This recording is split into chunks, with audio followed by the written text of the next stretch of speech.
Pendidikan dari kata didik artinya ajaran, bimbingan, kemudian dapat awalan pe dan akhiran an, yang berarti proses mengubah sikap dan perilaku seseorang atau kelompok dalam usaha mendewasakan manusia melalui pengajaran dan pelatihan. Sementara karakter berasal dari bahasa Yunani karasein, artinya mengukir, sehingga terbentuk sebuah pola. Dalam Kamus Besar Bahasa Indonesia berarti sifat kejiwaan, budi pekerti, akhlak. Dalam bahasa Arab sepadan dengan kata akhlak, yang artinya perangai, tabiat, watak dasar, kebiasaan, kelakuan, agama, dan peradaban yang baik. Menurut Imam Ghazali, karakter lebih dekat dengan akhlak, yaitu spontanitas sikap manusia yang telah menyatu sehingga muncul tanpa harus berpikir lagi. Karakter muncul jadi kebiasaan yang menjadi ciri khas seseorang, bahkan sebuah bangsa. Jadi pendidikan karakter Al-Quran adalah sebuah upaya mengubah perilaku seseorang sehingga terbentuk kebiasaan baik yang melekat dan menjadi ciri khas dirinya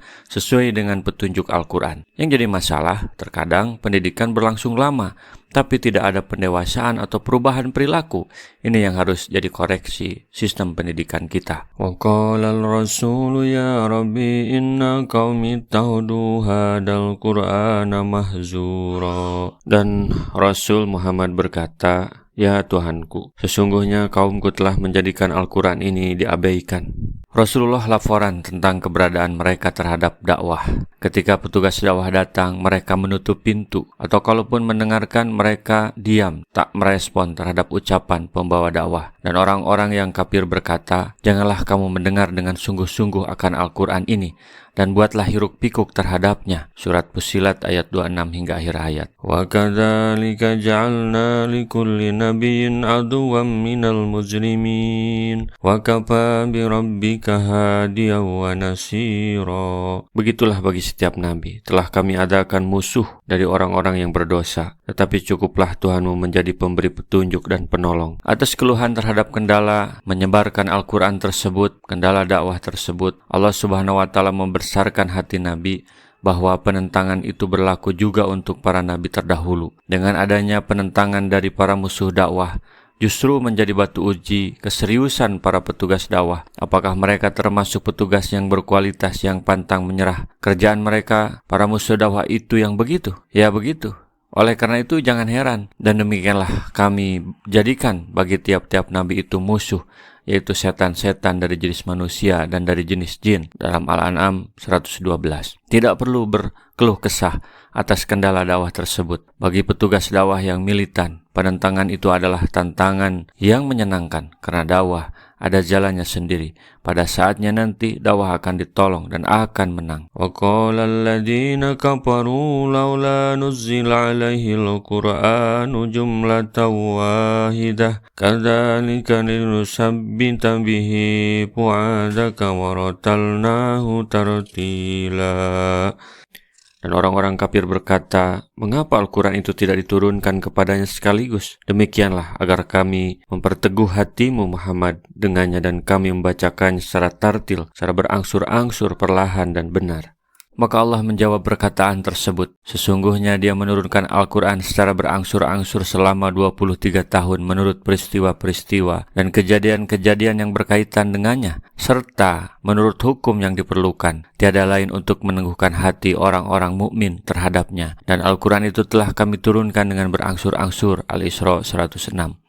Hingga akhir ayat. Qatadah mengatakan bahwa makna tartil ialah menjelaskan, yakni kami menjelaskannya sejelas-jelasnya. Menurut Ibnu Zaid, makna yang dimaksud ialah kami menafsirkannya dengan jelas. Al-Quran bukan karya fiksi yang hanya menjadi bacaan hiburan atau cerita kosong, tetapi sebuah pendidikan karakter yang mengubah kebiasaan, sehingga ia harus dipahami huruf demi huruf, ayat demi ayat yang selanjutnya diwujudkan dalam bentuk amal. Al-Quran adalah bacaan berat yang mengubah peradaban. Oleh karena itu, jika diturunkan sekaligus akan sangat berat, maka ia diturunkan secara bertahap, secara gradual atau tadarus, sehingga terasa ringan, yang meringankan berbagai masalah dan tantangan yang hadir saat perjuangan digelorakan. وَلَا يَأْتُونَكَ بِمَثَلٍ إِلَّا جِئْنَاكَ بِالْحَقِّ وَأَحْسَنَ تَفْسِيرًا. Dan mereka orang-orang kafir itu tidak datang kepadamu membawa sesuatu yang aneh, melainkan kami datangkan kepadamu yang benar dan penjelasan yang baik. Al-Quran itu kitab bumi, bukan kitab langit. Ia menjawab setiap permasalahan yang nyata di muka bumi. Sa'id Ibnu Zubair mengatakan dari Ibnu Abbas sehubungan dengan makna firman-Nya, tidaklah orang-orang kafir itu datang kepadamu membawa sesuatu yang ganjil, yaitu Al-Furqan ayat 33, yaitu ayat ini, yakni suatu usaha untuk menjatuhkan Al-Quran dan Rasulullah, melainkan kami datangkan kepadamu suatu yang benar, hingga akhir ayat. Kecuali Jibril turun mengemban tugas dari Allah untuk menjawab mereka, maka jelaslah mana yang benar dan mana yang salah. Tidak akan disebut tidak adil ketika mereka dimasukkan neraka, karena sudah dijelaskan. Jadi Al-Quran itu hadir sebagai jawaban terhadap permasalahan yang ada. Alladzina yuhsyaruna ala wujuhihim ila jahannama ulaika syarrum makana wa adallu sabila. Orang-orang yang dikumpulkan di neraka jahanam dengan diseret wajahnya, mereka itulah yang paling buruk tempatnya dan paling sesat jalannya.